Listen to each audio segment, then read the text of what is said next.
कोमल और सुकुमारी की नई नई शादी हुई। कोमल के माँ बाप उसके बचपन में ही मर चुके थे। उसकी दादी ने उसे पाला पोसा था, पर वह उसकी शादी देखे बिना ही मर गई। दादी ने उसे 10 एकड़ का उपजाऊ खेत मिला, जिसकी आमदनी से वह मजे में दिन काट रहा था। सुकुमारी अपने पारिवारिक जीवन से बहुत ही संतुष्ट थी। उस पर किसी प्रकार का बोझ अथवा दबाव नहीं था। वह एकदम बंधन मुक्त थी। बगल के घर में किराए पर रहने एक औरत आई, जिसका नाम मंथरा था। राजकुमारी का हरा भरा परिवार उसे देखा न गया। उसने जानबूझकर पति पत्नी के बीच मनमुटाव पैदा करने का बीड़ा उठाया। तेरा पति तो कोई नौकरी नहीं कर रहा है, खेती बेड़े का काम भी कोई काम है, खेती बाड़ी का काम किसी और को सौंपा है, कम से कम रसोई के काम में हाथ बटा सकता है ना, कहती रहती मंथरा। मेरी समझ में नहीं आता तुम्हारे पति ने तुम्हारे साथ ऐसा न्याय क्यों किया। शादी हुए 1 साल हो गया, परंतु ना ही सोने की चूड़ियां बनवाई, ना ही बालियां। मुझे तो लगता है तुम्हारा पति तुम्हें चाहता ही नहीं है, कहती रहती थी मंथरा सुकुमारी से, जो हर त्योहार पर मोतियों की माला मात्र पहनती रहती थी। तुम्हारे पिता दहेज देने की स्थिति में नहीं थे, इसलिए कोमल से तुम्हारी शादी हुई।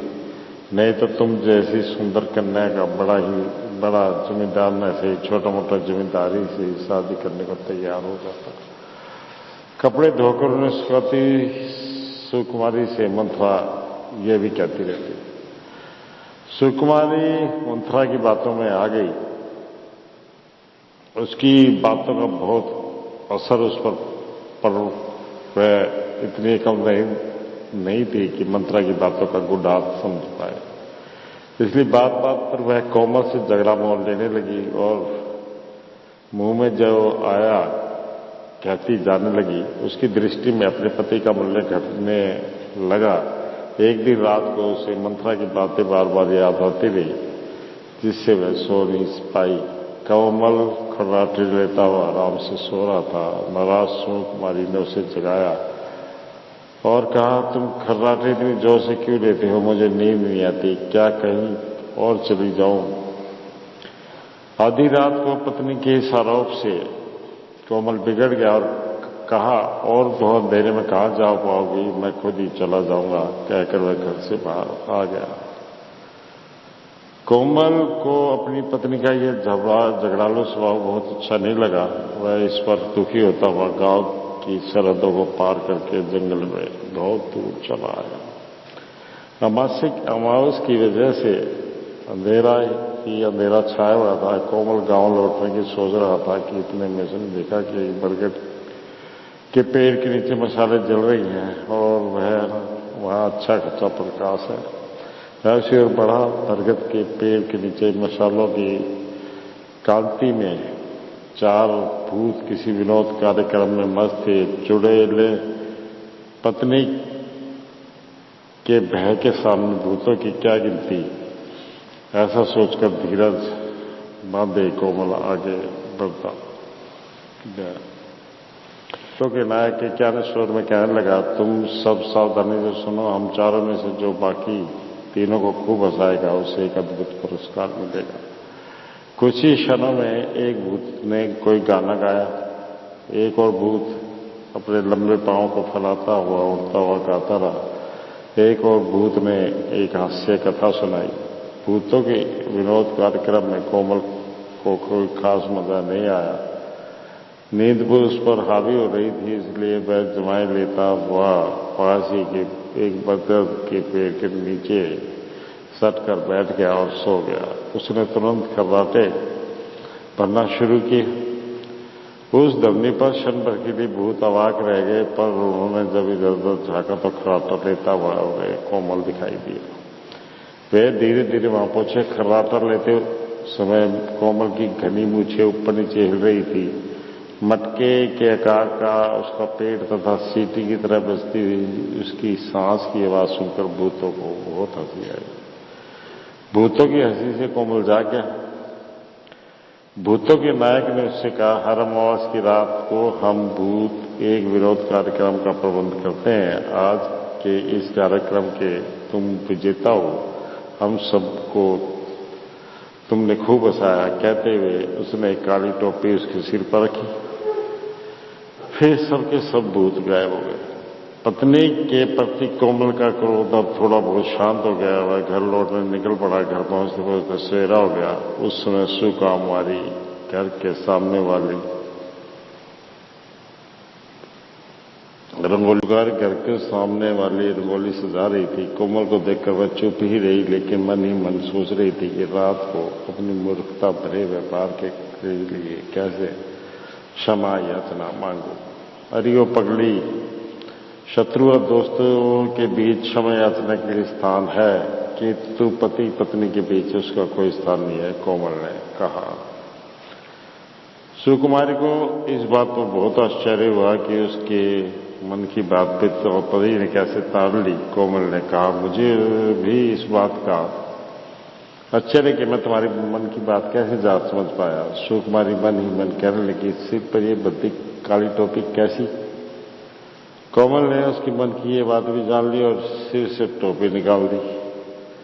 उससे निकाल देने के बाद वह पत्नी के मन की बात नहीं समझ पा रहा था। अब उसे ये समझ में देर नहीं लगी कि ये भूतों की दी हुई अद्भुत भेंट है।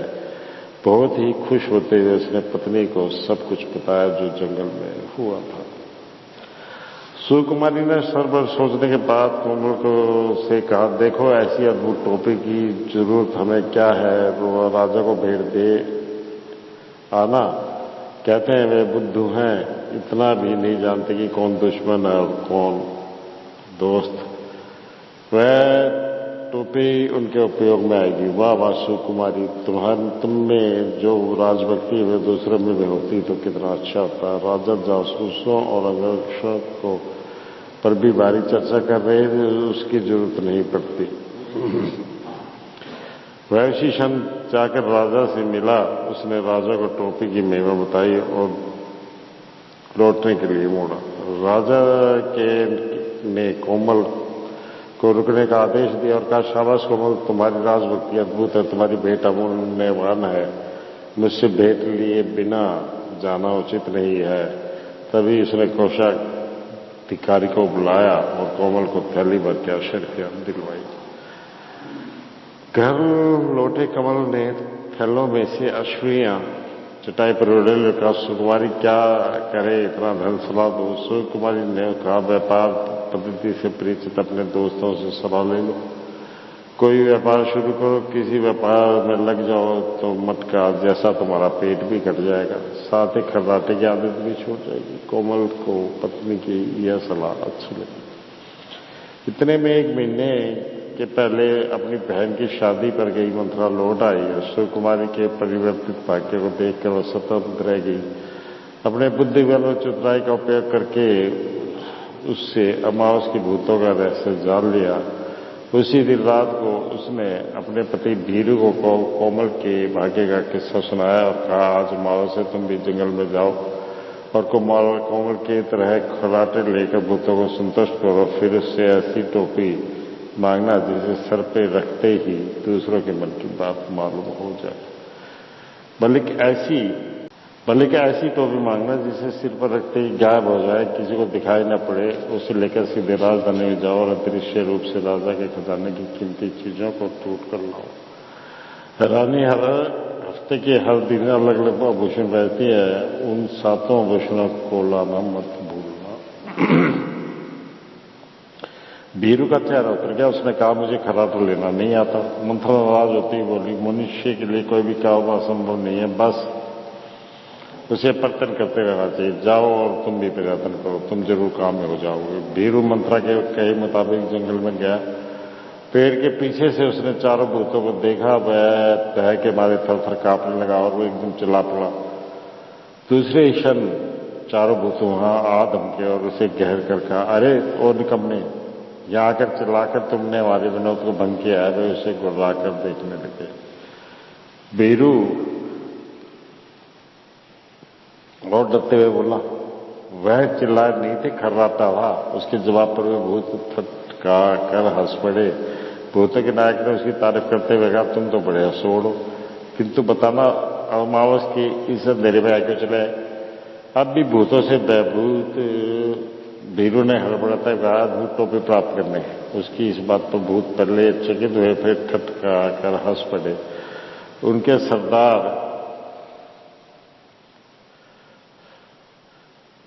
भीरू और डटे बोला, वह चिल्लाकर नीति खड़ा था। ये बात सुनकर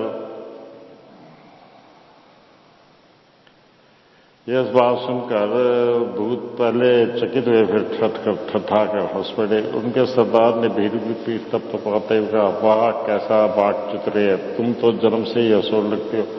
माना अब बताओ ये पोटी क्या है। तब तक भीरू निर्भीक हो गया था। उसने कहा, मेरा मतलब टोपी है, टोपी अदृश्य टोपी। अच्छा ये बात है, कहते हुए सरदार ने हवा में हाथ चलाया। एक सफेद टोपी उसके हाथ में आई। उसने वह टोपी भीरू के सिर पर रखी और कहा, अरे वो इंसान हमें बहुत हंसाया, दूसरी अमावस की रात को फिर आना। कहते हुए चारों चमगादड़ों के रूप में बदल गए और हवा में उड़ के चले गए।